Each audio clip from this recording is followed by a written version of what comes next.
Ever feel like buildings are hiding something, like they're whispering stories from way back when? We're kind of on that track today. We're going deep into Fulcanelli Les Demeures Philosophales, basically, a deep dive into medieval France. Turns out it's not all about just, bricks and mortar. What makes this deep dive so fascinating is Fulcanelli. This guy, our guide through all this, he was positive that behind those plain old medieval houses, there was this whole secret language, symbols, pointing to a hidden world of alchemy. These guys were trying to crack the codes of nature itself. Fulcanelli, now who was this guy? Sounds like he'd be right at home in one of those Da Vinci Code books. He's a real puzzle, this Fulcanelli. Writing in the early 1900s, he was all about alchemy and how it connects to architecture. But to this day, nobody's sure who he really was. One thing's for sure, though, he knew his stuff when it comes to these old Hermetic traditions. Okay, so we're talking hidden symbols, alchemy, medieval France. Already sounds like an adventure. Yeah. But before we go full-on mystery hunters, most people think Middle Ages. They think Dark Ages, right? Like no intellectual breakthroughs, no artistic golden age. But this book, it's saying something different. Totally different. Fulcanelli, he pulls this quote from a guy, Jean de Salisbury, who visited Paris back in 1176. And this guy was blown away by how intellectually alive the place was. He even compared it to, get this, Jacob's ladder with angels ascending and descending. Not exactly a dead end for the mind. Not even close. Yeah. So what happened then? Why did later periods, think Renaissance, why did they seem to just write off all the art and thought from the Middle Ages? Fulcanelli talks about this theory by Charles de Rémusat. Basically, he says the Renaissance folks, maybe they missed the boat because there wasn't this clear line, like a literary tradition, connecting their way of thinking. It's like they were speaking different philosophical languages. A language barrier, even when it's all, well, kind of the same language, makes it even more important that they could decode those medieval symbols. Which, speaking of, just how big of a deal was alchemy back in medieval France? Was it really everywhere, like woven into life, like Fulcanelli said? According to him, absolutely. He claims it wasn't just for kings and scholars. Oh, no. From nobles and their fancy homes to the blacksmiths and bakers, everyone was kind of captivated by this idea of alchemy, especially the promise of the Philosopher's Stone. Right, the Philosopher's Stone. The legendary whatchamacallit that could turn ordinary metals into gold. Heck, they even said it had the key to immortality. No wonder it was so popular. What was it like to actually be inside one of these alchemist workshops, though? Fulcanelli paints a pretty vivid picture, These workshops were full of these strange tools with names like pelicans, alembics, even bousies. Using the old French terms like that, it really adds something, don't you think? It's like stepping right into a Harry Potter scene, full of bubbling cauldrons and whatnot. So how do you even start to make sense of this symbolic language they carved into the buildings themselves? Where do we even begin? Fulcanelli argues, to truly get alchemy, you got to shift how you're looking at things. Go beyond just the literal. See those deeper meanings, the philosophical ideas hiding within the symbols themselves. Like clues to a hidden world. So what kind of symbols are we talking about? Give us some examples of what these alchemists were trying to say. All right, well, there's a really common one. The lion and the lioness. Fulcanelli found these sculpted onto a door. They represent that balance, masculine and feminine, crucial to any alchemical transformation. That fundamental duality, like the yin and yang of transformation, makes you think even where they put these symbols mattered. How about something more intense, though? Something that really grabs your attention. Well, what about a dragon? Fulcanelli found one on a corbel. Dragons, often they represented that raw, untamed power you see at the start of the alchemical process. They'd often be depicted being slain, symbolizing purification, even a small detail like that loaded with meaning. Like the dragon's that inner chaos that needs to be, tamed and refined to achieve true transformation. Makes you think about those details, doesn't it? Are there any symbols that show up a lot, like almost like an alchemist's signature? Fulcanelli noticed quite a few depictions of the salamander throughout one house in particular. It suggests a personal connection to the alchemist who lived there. The salamander, it's all about fire, right? Represents that ability to withstand intense heat and come out even stronger, purified. Wow, so an everyday creature can represent such a deep idea, like a badge of honor mastering that transformative power of fire. What other symbols did Fulcanelli find on his little explorations? He was really fascinated by the griffin. It's kind of wild how they worked these mythical creatures, like the griffin, right into their houses. So what did the griffin represent to these alchemists? So, the griffin, right, it's this majestic creature, body of a lion, head and wings of an eagle. It represents this really powerful idea, uniting those opposing forces, a crucial stage in the alchemical process. Fulcanelli, he found a griffin sculpted on a relief. Same house with all the salamanders. Adds another layer to this idea, don't you think? Like, these symbols, they meant something to the people who put them there. Like they wove their secrets into the very walls around them. And speaking of secrets, Fulcanelli, he also digs into the story of this legendary alchemist, someone you might have heard of, Nicolas Flamel. Ah, Nicolas Flamel, a real person, lived in 14th century Paris and in alchemy circles, his name. Well, let's just say it's legendary. Fulcanelli tells this whole story about Flamel going to Spain, looking for this super secret book said to hold all these alchemical secrets. A real-life treasure hunt. Trying to find the secrets of alchemy. You can practically picture this guy like a medieval Indiana Jones searching for ancient wisdom. What else can you tell us about Flamel? Well, if you believe Fulcanelli, Flamel wasn't in it for the riches.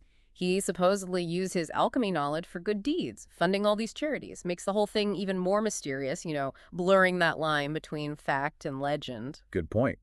It shows how knowledge can be, well, a two-way street, right? It can be used for good or, not so good. Yeah. But like you mentioned, Flamel wasn't the only one practicing this art. It's easy to focus on the superstars, but Fulcanelli, he reminds us that there were tons of other alchemists, some living pretty normal lives. Yeah, like this blacksmith, Lariche. Fulcanelli talks about him as a regular guy, not rich or anything, but according to the stories, he knew the secret of the Philosopher's Stone too. A humble blacksmith, holding the key to basically making gold.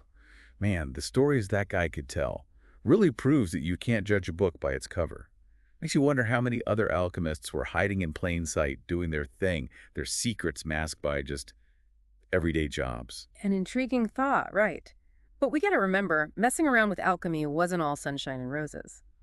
Fulcanelli, he contrasts Lariche's life with guys like Jean du Châtelet and Vanache.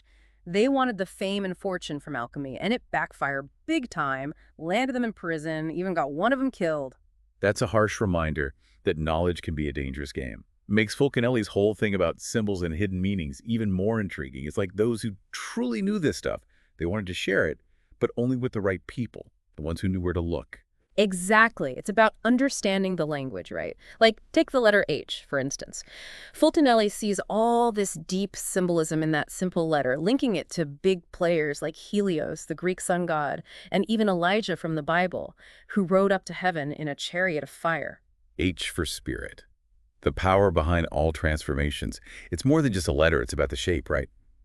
I can't help but think about all those massive cathedrals, those two huge towers with the rose window in the center.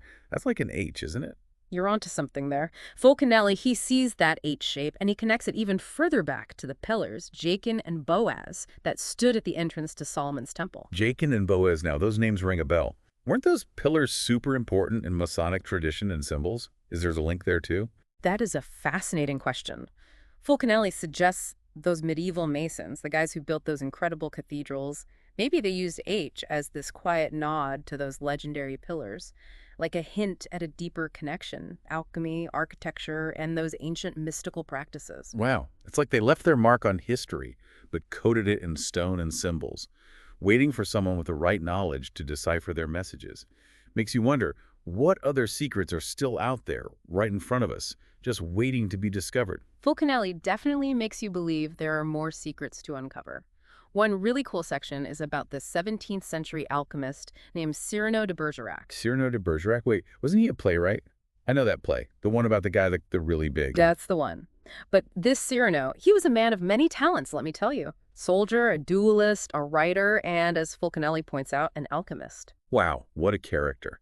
What does Fulcanelli say about Cyrano's alchemical side? So he talks about this experiment where Cyrano, writing in this super allegorical way, describes taking a big magnet, purifying it with fire, and extracting this powerful, attractive force. Then he calcines this elixir, shrinks it down into a ball. Okay, so this attractive force, this ball of energy, what does he do with it? He claims he used it to fly to the moon. To the moon. He's saying he flew to the moon back in the 1600s using alchemy. That's something else. It does sound pretty out there, right? But even if it's an allegory, the heart of it is about the power of this attractive force, this spirit, as alchemists called it, that they thought could unlock the universe's secrets. Whether it's a literal journey or a metaphorical one, Cyrano's saying there's potential for amazing things when we tap into this hidden power. That's a pretty exciting thought. Unlocking the ability to do things that seem impossible. This spirit, this alchemical spirit, it's the same spirit as the H symbol, right? You got it. Fulcanelli, he's really emphasizing that this spirit, this vital force, it's not just about changing physical stuff, it's about reaching that ultimate transformation. So it's not just about, worldly wealth. It's about something bigger, something more profound. It's about looking for spiritual enlightenment, trying to better understand ourselves and everything around us. Exactly.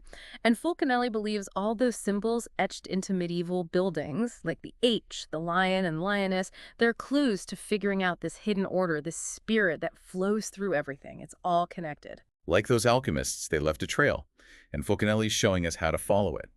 But instead of leading to some magical treasure chest, it takes us on a journey of deeper understanding. And speaking of deeper understanding, Fulcanelli, he takes this idea even further. He suggests there's a link between this alchemical spirit and, get this, the creative power of God. He's saying alchemy is a way to understand the divine. That's a pretty bold statement. It is. He even quotes St. Paul, who wrote, "Our God is a consuming fire." Fire, not just destruction though, right? Creation, purification, transformation, it's everywhere we look. The salamander, the Philosopher's Stone, it's like fire's at the core of all of it. Absolutely. Fulcanelli, he points out how important fire is across different cultures and religions. Moses and the burning bush, those eternal flames in ancient temples, it all points to fire being the symbol of the divine.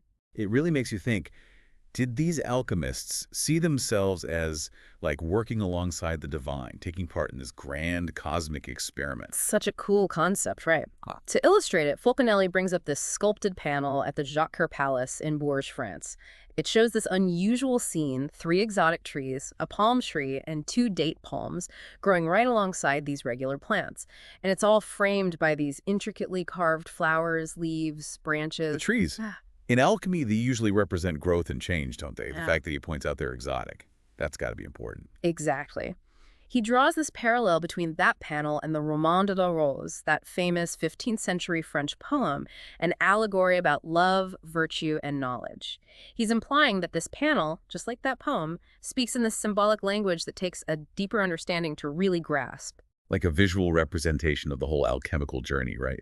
Full of these hidden meanings, waiting for someone to decode them. Did Fulcanelli give any other examples of architectural details that reflect this idea? He did. He points out a statue of Prudence, one of the 4 cardinal virtues at the Château de Dampierre in France. Prudence, justice, fortitude, temperance, the cardinal virtues. What's so special about this Prudence statue, though? The really interesting part is how the sculptor worked in all these symbolic elements that, according to Fulcanelli, are straight up connected to alchemy. Like hiding messages within messages. So it's not just a statue to the whole representation of the alchemical process. Okay, what kind of symbols are we talking about? Well, one that really stands out is a tower. A tower, huh? Interesting, but towers are pretty common, aren't they? Yeah. What makes this one so special? See, Fulcanelli, he interprets the tower as this protective enclosure, like the gang or the mine, that holds this potent alchemical substance. So it's not just a tower, it's more like a vault, a secret chamber where they do their alchemical work. Exactly. And get this, he links the tower to this Greek word pygros, which can mean both tower and refuge. It's a place of safety, a sanctuary for alchemists to work undisturbed. But then he connects this protective tower to, wait for it, the dragon. Exactly. The dragon, untamed power, right? It meets its match in this fortified tower. Fulcanelli suggests the tower, it's not just a hideout for the alchemist, but also a way to contain and, harness the dragon's chaotic energy to get it under control. Like those fairy tales, right? Yeah. The princess locked in the tower, guarded by a dragon. But here, the alchemist is both the princess and the knight, trying to tame that power for their work. That's a great way to put it. Fulcanelli ties this imagery to the idea of tour de force, a feat of strength, skill, courage, all of it. Makes total sense. Alchemy is all about mastering those forces of nature, and that takes some serious knowledge and finesse. Did Fulcanelli stop there, or did he keep going with this tour de force connection? Oh, he kept going. He links the French tour de force to the Greek touros, which translates to goal or object, highlighting that the alchemical process, it's a journey with a purpose, a destination, a striving for something higher. It's not just the destination, it's the journey, the obstacles you overcome, what you'll learn along the way. This journey idea, This quest for knowledge, it makes me think of those old treasure maps you see in adventure stories. Did Fulcanelli give any real-life examples of those kinds of quests for alchemical knowledge? He did. He lays out these 3 clues, like riddles, that point to a specific alchemical substance. Ooh, I love a good riddle. Hit us with those clues. All right, clue number 1. A town called Hartzmangren, near Zwickau, Germany. He talks about its grain fields and a mine full of ore. Parchment grain, good grain, and a mine. Seems pretty straightforward so far. What's the second clue? Second clue takes us to another spot near Zwickau, Kolstein. This time, it's a vein of gravel and lead marcasite. Lead marcasite. Okay, now we're getting somewhere. Marcasite, with its shine and unique properties, always seemed kind of magical. And he introduces a black find this special mine. But this isn't just any mine. It's got a secret. A secret. Okay, I'm hooked. Tell me more. What is it? A hidden passage, underground. And it leads to a chamber with these yellow concretions, malleable, he says. Yellow, malleable concretions, hidden chamber. Sounds an awful lot like we're on the trail of alchemical gold. All right, what's clue number 3? Where does that lead us? All right, clue number 3. A journey from Schneeberg to Wissenberg Castle. Water is a big part of this one. He talks about this water cascading down a mountain, flowing into the Mulde River. Really picturesque, but there's more to it. Water, another essential element in alchemy, representing that flow of energy, that potential for change. Right. He goes on to describe this peaceful fish pond across from the rushing water. And beyond the pond, there's even more water, a place where you can find a really valuable type of marcasite. That is, if you know where to look, of course. Okay, so we have these 2 spots near Zwickau, another one near Schneeberg. All these references to marcasite and the potential for finding something, let's say, precious. Sounds like all signs point to marcasite. Did Fulcanelli say what he thought these riddles were pointing to? He did. After that whole treasure hunt, he reveals those clues are pointing to something called the Pierre Coal. The Pierre Coal doesn't exactly roll off the tongue, does it? What is that exactly? It might not sound exciting at first, but in the alchemy world, it was a big deal. Pure coal, it's basically a concretion of the purest parts of manure. Yeah, you heard me right. Manure sounds gross, but alchemists, they believed it could be transformed into something incredibly valuable. Another perfect example of finding the extraordinary in the, shall we say, less glamorous parts of life. Anything else interesting about this Pierre Coal? He describes it as this brittle, granular vein made of iron, tin, and lead. Really emphasizes where it comes from, And this is interesting. He connects this pure coal with the morning star, that symbol of hope and new beginnings. Again, that idea that even the most ordinary stuff can be transformed into something incredible. It's a powerful message. It's about having that vision to look beyond what you see, to see the potential in everything around you. But Fulcanelli, he doesn't stop there, does he? Not a chance. He connects this pure coal to a, shall we say, colorful figure, the Roman Emperor Elagabalus, the guy known for, his eccentric behavior and his thing for the sun god. Elagabalus. Yeah. Haven't heard that name in a while. Known for his over-the-top lifestyle and his unconventional religious practices. What's the connection to this Pierre Coal, though? It's all in the name. Elagabalus, break it down, and you get El Gabal, which is a clear reference to the Syrian sun god. The sun god. Another link to the sun, the giver of life, and as we've been talking about, the driving force in alchemy. Fulcanelli sure seems to like connecting alchemy and the sun. You're catching on. Fulcanelli seems to be suggesting that Elagabalus, with his very public worship of the sun god, wasn't all that different from those alchemists toiling away in their hidden workshops. Both recognized the power of the sun, each in their own way. Both tapping into that cosmic energy, both trying to understand it and harness it. But let's get back to that Prudence statue. We talked about the tower, but were there any other symbols that stood out to Fulcanelli? There was one in particular that caught his eye, a serpent, depicted in its death throes. A dying serpent. That's a little dark, even for alchemy. What did Fulcanelli make of that? It might seem kind of grim, but Fulcanelli connects that dying serpent to another big alchemical ingredient. Mercury. Mercury. I think he's popping up in our little alchemy adventure. What's the deal with mercury? Why is it so important? Mercury, also known as quicksilver, it's fascinating stuff. It's a metal, but it's liquid at room temperature. It flows, it adapts, it's a little unpredictable, all qualities that made it a powerful symbol for the alchemists. It's like mercury embodies that whole idea of transformation, always changing, never staying the same. Exactly, that visual, that constant change made it a natural fit to be represented by a serpent or a dragon. So that dying serpent on the statue, It's not just some random creepy decoration, right? Yeah. It's symbolizing Mercury's transformation, its death and rebirth into a purer form. Exactly. Fulcanelli, he compares that dying serpent to other serpent symbols we see throughout history. The serpent on the caduceus, the staff of Hermes, the Greek messenger god, even the serpent tempting Eve in the Garden of Eden. They all have that connection to transformation, shedding the old, embracing the new. The serpent, no matter the culture or story, always seems to represent that universal idea of death and rebirth, change and renewal. Did Fulcanelli give any insight into how this idea, symbolized by that dying serpent, actually played out in the alchemist's work? He ties that imagery to the very first step in the alchemical process, the purification of those raw materials. They called it mortification. Mortification. Yeah. Sounds intense. So what exactly did this mortification involve? Think of it as breaking down the old, the impure, to make way for something new. Might sound kind of harsh, but it's like a sculptor chipping away at a block of stone to reveal the figure inside. The alchemists, they approach their work with a similar intensity. It's a death and rebirth. Not literally, of course, but on a chemical level. Refining, purifying those ingredients. Did this whole mortification thing have any specific symbolic meaning for alchemists? Fulcanelli connects it to the Ouroboros, that ancient symbol of the serpent or dragon eating its own tail. The Ouroboros. That's a powerful symbol of cyclical time life, death, and rebirth happening over and over. It's like saying the end is also the beginning. Precisely. And it perfectly represents that concept. And for the alchemists, it was a visual reminder. Their work was part of this bigger cosmic cycle. Destruction often comes before creation. That's a powerful concept and still relevant today. But Fulcanelli, he didn't just focus on creatures and stuff, did he? He also found meaning in everyday objects like the compass. You're right. He points out the compass on that Prudence statue, suggesting it represent how important proportions were in the alchemist's work. Proportions. Sounds like a delicate balancing act. It is. It wasn't just throwing stuff together randomly. It took precise measurements, a perfect balance of ingredients, knowing how they work together. And Fulcanelli reminds us the compass, it's not just for finding your way, it's for drawing circles too. Ties back into that Ouroboros, the cyclical nature of their work. It's about harmony, right? Yeah. That perfect balance. And the compass, with its two arms, it represents that duality, finding that balance between opposing forces. But achieving that harmony, it takes a certain level of knowledge, wouldn't you say? Absolutely.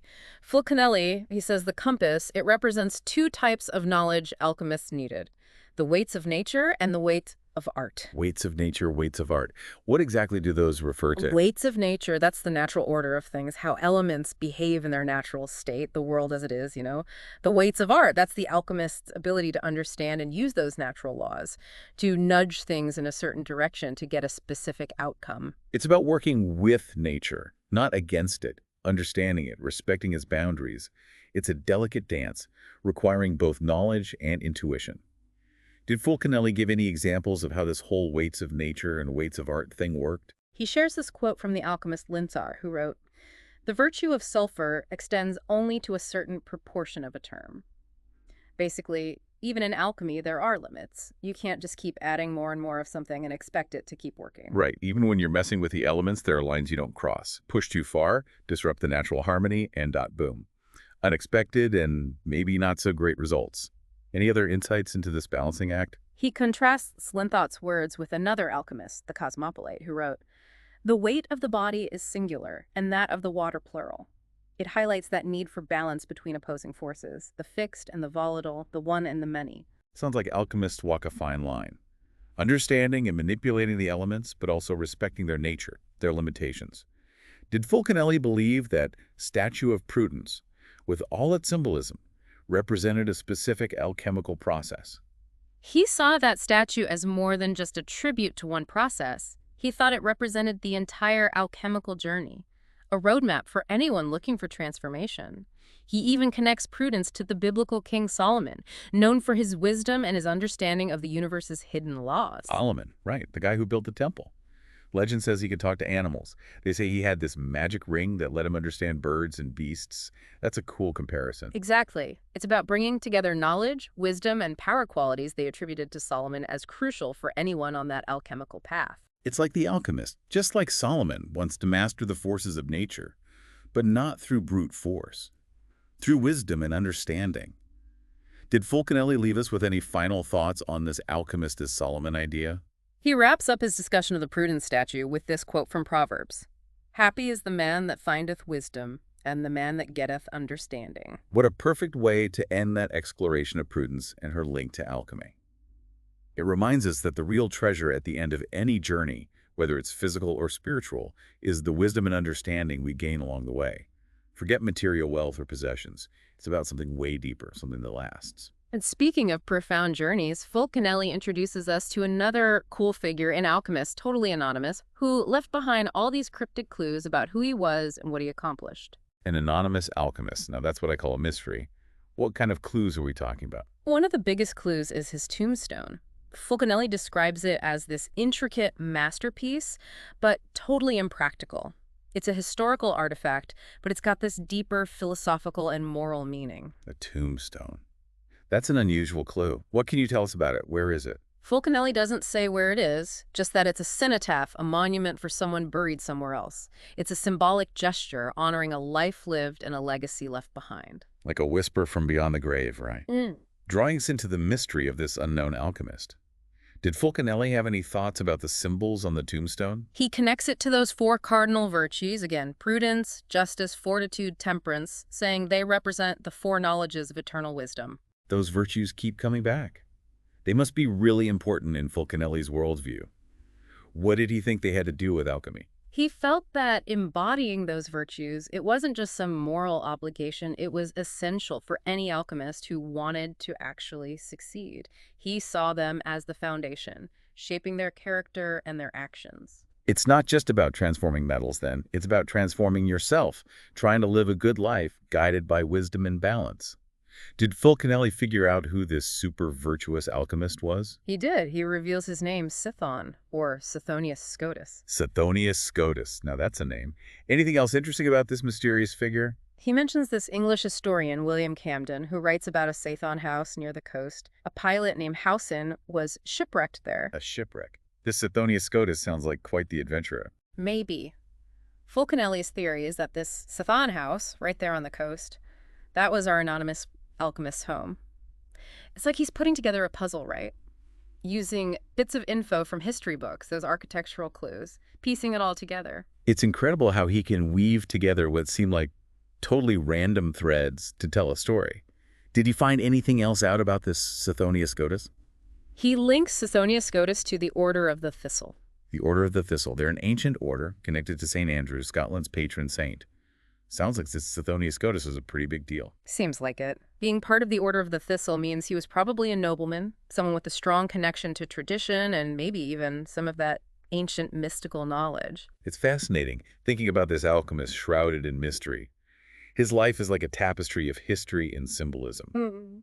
Any other intriguing characters Fulcanelli digs up in his exploration of alchemy? He does. Fulcanelli tells the story of a young woman, Marthe from Marseille, a seemingly ordinary woman living a simple life. Marthe from Marseille, huh? What's her deal? He describes Martha as a devout woman, really devoted to the Black Virgin of the Crypts, a statue in a crypt below a church. The Black Virgin. Those statues are so mysterious, often linked to ancient goddesses, esoteric stuff. What was so special about Martha's devotion to this particular statue? Fulcanelli focuses on one specific event in her life. On the eve of Candlemas, you know, that Christian holiday about the purification of the Virgin Mary, she's awakened in the middle of the night. Candlemas light, purification, the coming of spring. Fulcanelli is definitely choosing these details carefully, emphasizing the symbolic meaning of everything. You're definitely picking up what he's putting down. So he goes on to say how Marthe heard this voice telling her to go to the morning service at the cloister. A voice. Was it the Black Virgin calling to her? Fulcanelli keeps us guessing. He just says she heard a voice, which, come on, that's even more mysterious. She thought she'd overslept, so she rushed over to the monastery and found the door wide open. An open door. Symbolically, it's an invitation, a new path, a step into the unknown. It's like destiny, or maybe the Black Virgin herself was calling her forward. What happened next? Martha, worried about being late, hurried inside. She went to a cleric, and not having any money for a proper offering, she offered the only thing she had, a simple gold ring, in exchange for a mass said in her name. A gold ring. It's a symbol of commitment, of sacrifice, right? Bringing together the material and the spiritual. Seems like a fitting offering, given everything that happened. What's the bigger picture, though? How does this story connect to alchemy? He suggests that what happened to Martha at night has this deeper meaning, this alchemical significance that goes beyond the events themselves. I can see how her story, with all the symbols and mystical elements, could be seen through an alchemical lens. How does Fulcanelli make that connection? He believes that Martha's devotion to the Black Virgin, her journey that night, the offering of her most valuable possession, they mirror the alchemist's own path of purification and transformation. It's a parallel between the spiritual journey and the alchemical journey. Both require that dedication, sacrifice, even giving up something precious to reach a higher goal. Did Fulcanelli say anything more about the connection between Martha's experience and alchemy? He specifically connects it to the concept of death in alchemy. Death. Wow, that's heavy, even for alchemy. What did he mean by death in this context? He's talking about metaphorical death, not a literal one. It's about breaking down the old, imperfect parts of ourselves to make way for something new and improved. We've seen it before, right? Mortification, the Ouroboros, and now Martha giving up her gold ring, a sacrifice that symbolizes a kind of death. Letting go of something to allow for something new to take its place. It really makes you think, what kind of death, metaphorically speaking, of course, might we need to go through to achieve our own transformations? That is a question worth thinking about. And this death idea in alchemy, it leads Fulcanelli to discuss dissolution, breaking down a substance into its basic components to purify it, separating the good from the bad, so to speak. Dissolution. It's like those images of alchemists with bubbling potions, breaking stuff down to its essence, kind of like our own egos need to be broken down and purified for us to grow spiritually. And then he goes even deeper, connecting it to putrefaction. Putrefaction, okay, that's kind of gross. What's the connection there? I know it's not the most pleasant image, but Fulcanelli argues that putrefaction, that process of decay and decomposition, it's as essential to alchemy as it is to the natural world. It's about understanding that from death, from breakdown, new life can emerge. Embracing the darkness to reach the light, right? It's a theme that pops up again and again, not just in alchemy, but in life. Sometimes you have to break things down to build something new. Exactly.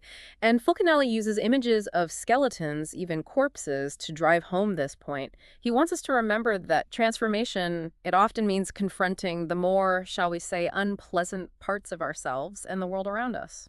Good point. It's a reminder that growth is rarely a straight line, right? It's messy, it's challenging, and we got to face those parts of ourselves we'd rather ignore. Speaking of facing tough truths, Fulcanelli tackles a pretty relevant topic, the dangers of progress, especially when it's unchecked. He does. And it's crazy how relevant it still is, even though he was writing back in the early 1900s. He saw that humanity's desire for progress, particularly with technology, could have consequences we don't even see coming. It's like he's saying, just because we can do something doesn't mean we should. We invent all this new technology, but we don't always stop to think about what it'll do in the long run.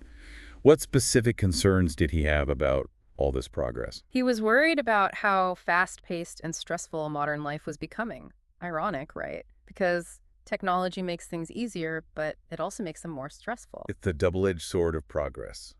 It's so easy to get caught up in it all. Information overload, constant demands, always connected, but feeling more and more disconnected from ourselves and everyone around us. And he knew that constant stimulation, it wears us down. He thought we were losing touch with something important ourselves, nature, the deeper meaning of it all. Trading in our inner compass for a smartphone GPS, Yeah. right? Relying on technology instead of our own inner wisdom. What other concerns did he have? He was really worried about how technology was being used in war.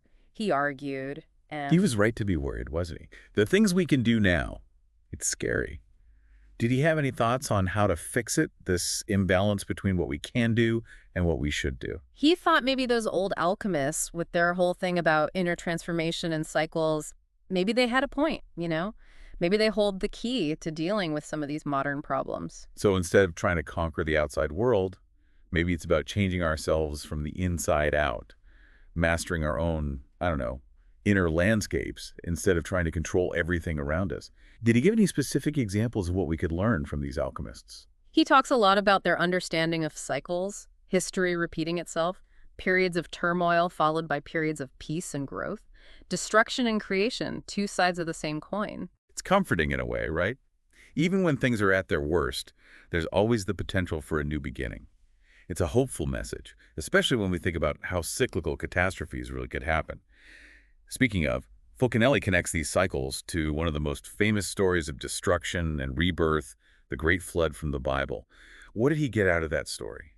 Fulcanelli, he reads the Great Flood story like it's an alchemical recipe, you know? He suggests there's this deeper meaning hidden within this literal story. He says the flood, like tons of myths and legends, it's all about that cyclical nature of destruction and renewal, a huge theme in alchemy. So it's not just a historical event, it's an allegory for something bigger, something more profound. What exactly does he think it represents? For Fulcanelli, the flood is like this total purification, a reset button for the world. He even points to the name Noah, saying it's a code for new sun. New sun. That's a powerful image. Rebirth, a brand new start. What about the ark? How did he interpret that symbol?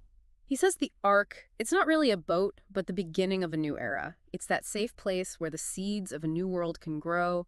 Even the rainbow, the symbol of God's promise, he sees it through that alchemical lens as this restored harmony after the storm.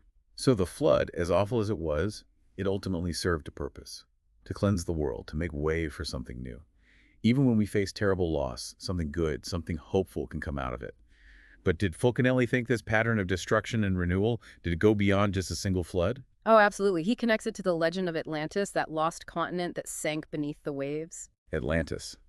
People have been fascinated by that story forever. Some people think it's just a myth, but others, like Fulcanelli, they think there's some truth to it. What did he believe about Atlantis? He points to some interesting clues, like there's volcanic lava on the ocean floor. That could mean there used to be land there, land that maybe, just maybe, was home to this lost civilization. It makes you think. Eh. What else is down there, hidden in the ocean depths, just waiting to be found? What other evidence did he find convincing? He thought it was really interesting how similar the plants and trees in Central America are to those in Portugal. He suggested that maybe, way back when, there was a land bridge or some kind of connection between the continents. That would definitely support the idea of a lost Atlantic continent. It's like a giant puzzle, isn't it? And Fulcanelli's using pieces from geology, botany, even mythology, trying to make them all fit together to reveal this big picture. But let's address the elephant in the room. Fulcanelli ties these cyclical catastrophes to the end of the world. He does, but instead of freaking out about it, he looks at it the same way he looks at alchemy, with this philosophical, almost calm perspective. So he doesn't think the world ending is this one-time event, something to be afraid of. He sees it as part of a larger cycle, something that happens over and over. Exactly. He compares it to the seasons changing. Winter comes after fall every time. Just like destruction follows creation, it's the natural way of things. We might wish it was summer all year round, but nature has a different plan. That's humbling, to say the least. But does that mean he thought we're stuck in this loop of destruction and renewal forever? Fulcanelli believed each time destruction happens, it brings with it the potential for something new, something better. Endings, even catastrophic ones, they contain the possibility for new beginnings. So it's not about being scared at the end, but understanding that it's part of a larger process. It's about perspective, isn't it? Absolutely. And he connects this whole cyclical pattern to that Christian idea of the Last Judgment. Just like the Great Flood cleansed the world with water, the Last Judgment, he says, will purify it with fire. Fire again. Not just destruction, but a force of transformation, burning away the old to make way for the new. Exactly. And he says this pattern isn't random, it's a reflection of a deeper cosmic order. Like every living thing, the Earth has a life cycle, birth, growth, decay, and eventually death. It's kind of mind-blowing to think about, even our planet isn't immune to time and those cycles of creation and destruction. Fulcanelli calls these cycles great periods or great years, emphasizing how enormous they are. Each cycle, it covers a period of time that makes human history look like a blink of an eye. We're pretty small in the grand scheme of things. It's hard to even wrap your head around something that massive, Did he give us any advice on how to deal with a concept that big, that potentially terrifying? He thought that by accepting this idea of cyclical time, we can better understand our place in the universe.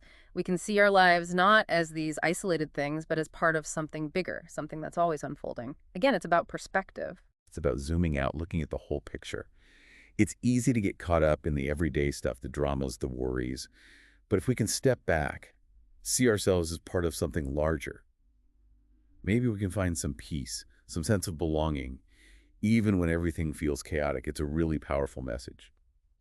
So as we come to the end of our deep dive into Fulcanelli le Demeures Philosophales, what final thoughts does he leave us with?